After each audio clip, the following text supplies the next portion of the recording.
Hello dear students, इस lecture में हम लोग बात करने वाले हैं force due to current carrying conductor. हमने लास्ट क्या बात किया था ग्रेविटेशन में? Force due to two masses. Due to two mass आपने देखा था ना, Newton law of gravitation, F equal to G m1 m2 by R square. हमने ड्यू टू चार्ज भी देखा था, एफ इक्वल टू के Q1 Q2 by R square. इसी तरह due to two current carrying wire के कारण पैरेलली हम रखेंगे तो उसके कारण फोर्स दोनों के बीच में कितना इफेक्ट कर रहा है, कितना हमें मैग्नीट्यूड में मिल रहा है, डायरेक्शन क्या है फोर्स का, ये सब है हमें फाइंड करना है। अट्रैक्शन है, एक रिपल्सन है, समझे ना? अच्छा, अभी देखिए, जैसे मान लेते हैं कि ये दो कंडक्टर है, करंट कैरिंग कंडक्टर है, दोनों में करंट अप साइड जा रहा है, अपवर्ड डायरेक्शन में जा रहा है।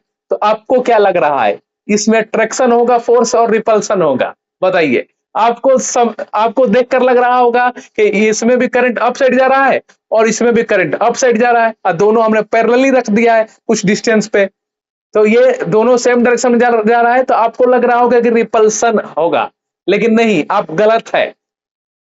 समझे ना? यहाँ पे अगर करंट सेम डायरेक्शन में मूव कर रहा है तो यहाँ पे अट्रैक्शन होगा, ये हम लोग यहाँ पे मालूम करेंगे।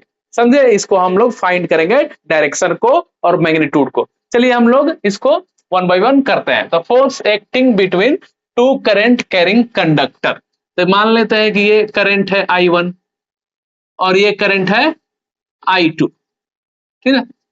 और दोनों के बीच में डिस्टेंस आप मान लीजिए R है, समझे ना? तो ये इसमें भी करंट अप साइड जा रहा है, इसमें भी करंट अप साइड जा रहा है। अब इसी को देखिए, इसमें करंट चल रहा है, तो इसके कारण क्या बनेगा? मैग्नेटिक फील्ड बनेगा। तो आपने देखा है ना, लास्ट लेक्चर में हमने बताया था कि करंट के कारण मैग्नेटिक फील्ड प्रोड्यूस होता है। अगर करंट स्ट्रेट लाइन में मूव करेगा, तो अगर करंट स्ट्रेट लाइन में मूव करेगा तो मैग्नेटिक फील्ड कर्ल टाइप का फिंगर शो करेगा। कर्ल मीन्स सर्कुलर फॉर्म में मैग्नेटिक फील्ड चलेगा, ठीक है ना? उसका क्लॉकवाइज एंटी क्लॉकवाइज हम डायरेक्शन देख लेंगे। तो यहाँ पे करंट अप साइड जा रहा है, तो यहाँ पे मैग्नेटिक फील्ड बनेगा, तो ये मैग्नेटिक फील्ड ऐसे, ठीक है ना? तो इधर देखिए, करंट ये अप साइड जा रहा है, थम थम अप साइड जा रहा है, और इधर मैग्नेटिक फील्ड इधर क्या है, इधर अंदर जा रहा है और इधर से बाहर निकल रहा है। तो इधर से अंदर मैग्नेटिक फील्ड जा रहा है और इधर से बाहर निकल रहा है। ऐसे ही ये क्या करेगा, ये यहाँ पे यहाँ तक कि इसको I2 करंट तक इफेक्ट करेगा मैग्नेटिक फील्ड, समझे ना? I2 करंट तक मैग्नेटिक फील्ड इफेक्ट करेगा। बट यहाँ पर देखिए, इस तरफ डायरेक्शन क्या है? Means inward, inward magnetic field का, किसके कारण? तो B1 के कारण है I2 करंट पे, और इधर क्या हो जाएगा, ये डॉट हो जाएगा, इधर मैग्नेटिक फील्ड क्या आ रहा है, बाहर की तरफ निकल रहा है, समझे ना? बाहर की तरफ, समझे? अच्छा, दूसरा देखिए, तो यहाँ पे अब ये भी I1 है और यहाँ पे I2 है, यहाँ पे I2 है। जैसे ये I2 करंट कैरिंग वायर पे मैग्नेटिक फील्ड इसका इफेक्ट कर रहा है I1 का, उसी तरह ये I1 पे I2 का मैग्नेटिक फील्ड इफेक्ट कर रहा है। तो देखिए, यहां से ये ऐसे करंट जा रहा है अप साइड, अब इधर से तो क्या हो जाएगा, अंदर गया, लेकिन इस तरफ से बाहर आएगा, इस तरफ से बाहर आएगा, समझे ना? इस तरफ से बाहर आएगा, ऐसे ये डॉट है, इधर का क्रॉस है, इधर का डॉट रहेगा, इधर का क्रॉस होगा। देखिए, ये करंट अप पर जा रहा है ना, तो ये इस तरफ मैग्नेटिक फील्ड क्या हो रहा है, डाउन इनसाइड जा रहा है, और इस तरफ से देखिए, इस तरफ से बाहर आएगा, इस तरह का।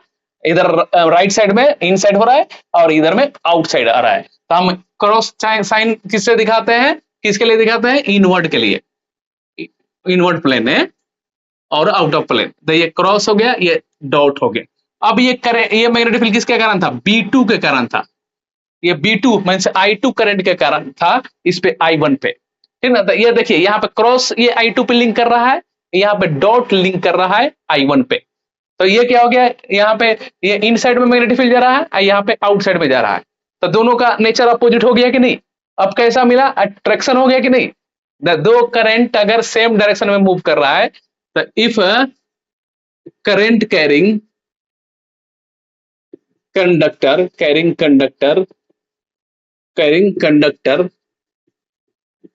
in same direction,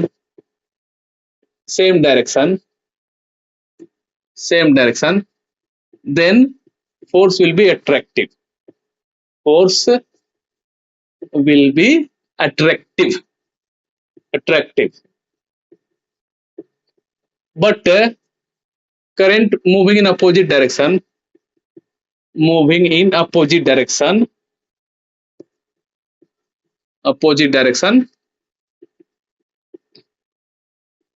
then repulsive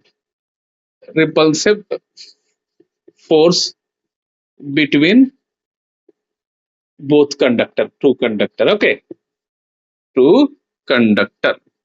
समझ में आया? तो ये अट्रैक्शन है, यहां भी r डिस्टेंस है। अब इसको लिखते हैं। अब हमें बताना है कि यहाँ पे हमको फोर्स बताना है। तो फोर्स का फॉर्मूला आप जानते हैं, जनरल फॉर्मूला क्या होता है? F equal to I L B sine theta. Theta मतलब यहाँ पे क्या है? देखिए, ये हमारा करंट अप साइड में जा रहा है, मैग्नेटिक फील्ड इन साइड में जा रहा है, 90 डिग्री हो गया। अप साइड और इधर मैग्नेटिक फील्ड 90 डिग्री होता है, यहाँ पे साइन 90 डिग्री लिख दीजिए। तो हम क्या लिख देंगे? F equal to I L B. Okay, अच्छा, हमें लिखना है force due to first current carrying wire के लिए। तो F1 के लिए हम क्या लिख देंगे? I1 L1, और ये B1 है क्या? नहीं, ये इस पर करंट इसका इफेक्ट कर रहा है, B2 का इफेक्ट कर रहा है। इसका हम F1 इसके कारण बता रहे हैं। ये यहाँ पे इसका F1 क्या है? तो हमें I1 तो लिखना है, L1 तो इसका लिखना है, लेकिन B2 उसका लिखना है, उसका मैग्नेटिक फील्ड इफेक्ट कर रहा है, और साइन 90 डिग्री। ओके, तो ये हमारा इस तरह से ये हो गया। अच्छा, अब ये देखिए, मैग्नेटिक फील्ड हम जानते हैं क्या? हाँ, बिल्कुल हम जानते हैं। We know electric field due to infinite long wire. Electric field due to infinite long wire. तो हम फॉर्मूला जानते हैं, इनफाइनाइट के lambda by are.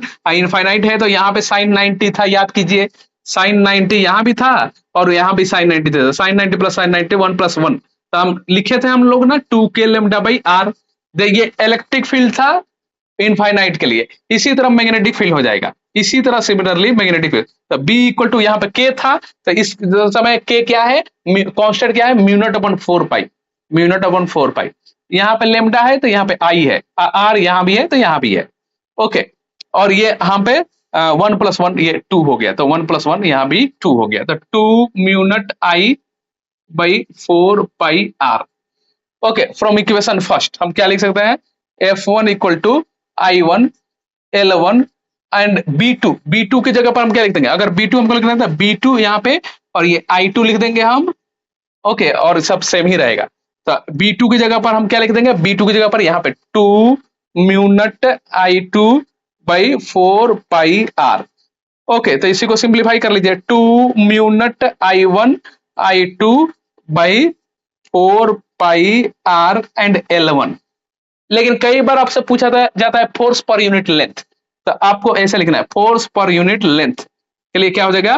2 mu naught I1 I2 by R, 2 mu naught I1 I2 by R। ये किसके लिए है? Force per unit length. कई बार यही फॉर्मूला पूछा जाता है, force per unit length. Okay, then F2 के लिए भी क्या हो जाएगा? तो F2 के लिए भी हमारा ऐसे ही हो जाएगा, सिमिलरली L2। यहाँ पर चेंज होने वाला नहीं है, I1 I2 बोलिए या I2 I1 बोलिए, बात एक ही है। 5 multiply 6 multiply 5 I2 by R, तो यहाँ पे फोर्स पर यूनिट लेंथ हो जाएगा, है ना? तो यहाँ पे फोर्स पर यूनिट लेंथ भी ऐसे कर लेंगे, तो आपको 2 unit I1 I2 by R। अगर फोर्स पूछ रहा है तो L को उधर मल्टीप्लाई मार दीजिए, अगर फोर्स बाई लेंथ पूछ रहा है तो 2 unit I1 I2 by R। आपको समझ में आया? समझ में आया तो कमेंट में लिखकर बताइए। हमने देखिए फोर्स याद कीजिए, फोर्स ड्यू टू चार्ज क्या था? K Q1 Q2 by R square. Force due to mass क्या था? G M1 M2 by distance square. Force due to current carrying wire parallel to each other, then force 2 unit I1 I2 by R। Okay, अगर दोनों current up side में जा रहा है, same direction में जा रहा है, तो अट्रैक्शन होगा कि रिपल्सन होगा? अट्रैक्शन होगा। यहाँ पे वो नहीं लगाना है कि नॉर्थ पोल रिपल्सन, नहीं, ये ऑटोमेटिक अट्रैक्शन हो गया। आप देखे ना, ये क्रॉस कर रहा है, यहाँ पे डॉट कर रहा है, तो दोनों में अट्रैक्ट हो गया। समझे ना? Understood everyone? अच्छा, चलिए अब हम लोग क्वेश्चन को सॉल्व करते हैं।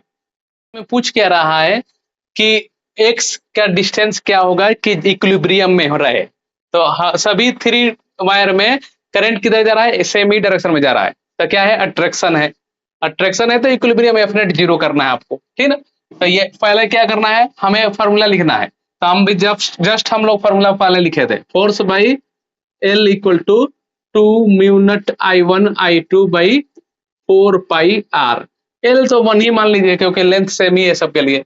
तो पहला लिखिए फोर्स और सी डी के बीच में, तो 2 म्यू नट देन म्यू नट I1, तो I1 इसको I1 मान लीजिए, इसको I2 मान लीजिए, तो ये 15 और ये क्या है हमारा 5, ओके, बाई 4 पाई आर। 4 पाई सी और डी के बीच में डिस्टेंस क्या है, x है, तो यहाँ पर लिख दीजिए। तो नेक्स्ट क्या है, force between C and B, C and B 2 mu naught और C 5 B 10, then 5 into 10 by 4 pi, और सी और बी के बीच में डिस्टेंस क्या है, तो 15 minus X, 15 minus X, okay. अब दोनों को इक्विलिब्रियम में लाना है आपको, C D minus equal to F C B, okay. अब यहाँ पर सब छूट कीजिए, तो सी डी इक्वल टू हमने लिखा है 2 mu nut 15 into 5 by 4 pi x, और इस वाई से आपको लिखे नहीं तो बुरा मानेंगे, 2 mu nut 5 into 10, okay, by 4 pi into 15 minus x. इसने इसको मारा, इसने भी इसको मारा, इसने भी इसको मारा, और ये 3 5 जा 15 है, 2 5 जा 10, तो क्या हो जाएगा हमारा 3 by X equal to 2 by 15 minus X, then ये 45 हो जाएगा, ये माइनस 3x हो जाएगा, ये 2x हो जाएगा। उनको भेजिए वहां पे उधर, then 45 equal to 5x, x equal to क्या हो गया 9। अब सेंटीमीटर है कि मीटर है ये कैसे हमको मालूम चलेगा, तो देखिए 15 सेंटीमीटर दे रखा है, इसीलिए हमको सेंटीमीटर ही मिला आंसर, 9 सेंटीमीटर। समझे, समझ में आया तो कमेंट में लिखकर बताइए।